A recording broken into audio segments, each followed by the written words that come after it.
the United States invaded Iraq. Here's a look back at the key sites that tell the story of the invasion. These are the places that have repeatedly made it onto our TV screens, like the White House press briefing room, where Donald Rumsfeld tried to make a case for preemptive warfare in February 2002. There are known knowns. There are things we know we know. We also know there are known unknowns. That is to say, we know there are some things we do not know. But there are also unknown unknowns, the ones we don't know we don't know. His words would set the stage for the US government's most trusted spokesman, former General Colin Powell, to address the UN Security Council Hall a year later. Using evidence he knew was carefully crafted, Powell made a case for war. One of the most worrisome things that emerges from the thick intelligence file we have on Iraq's biological weapons is the existence of mobile production facilities used to make biological agents. The streets made a different case. Millions gathered in London, Ramallah, Athens, Paris, Seoul, Rome, Istanbul and Washington to say no to the war. It made no difference. On March 20, 2003, Bush defied public opinion and the United Nations and announced the invasion of Iraq. On my orders, coalition forces have begun striking selected targets of military importance to undermine Saddam Hussein's ability to wage war. By the way, this was the same room from which his father addressed the nation before he waged war on Iraq in 1991. Allied air forces began an attack on military targets in Iraq and Kuwait.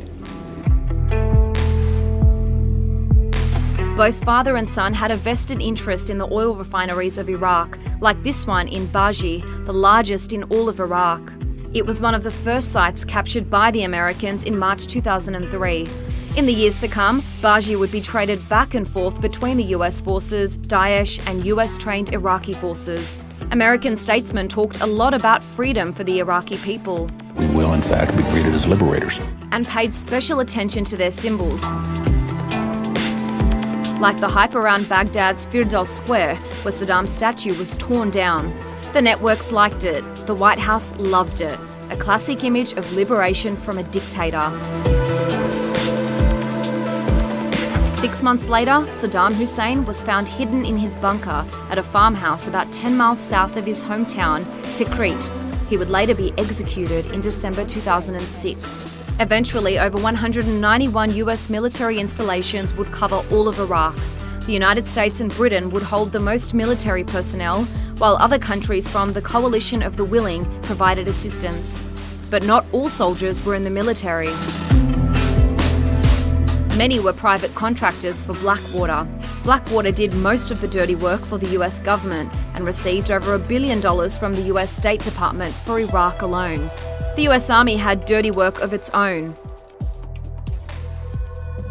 Evidence of prisoner abuse inside the US-run Abu Ghraib prison was leaked. Backed by photographic evidence, the conviction of 7 soldiers for the torture and humiliation of detainees brought jail sentences. Here, Iraqis were tortured, raped, abused, and some even died. At the height of the scandal, the prison held as many as 3,800 detainees.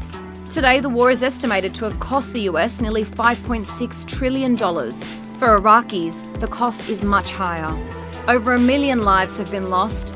Then there are the places that no longer exist,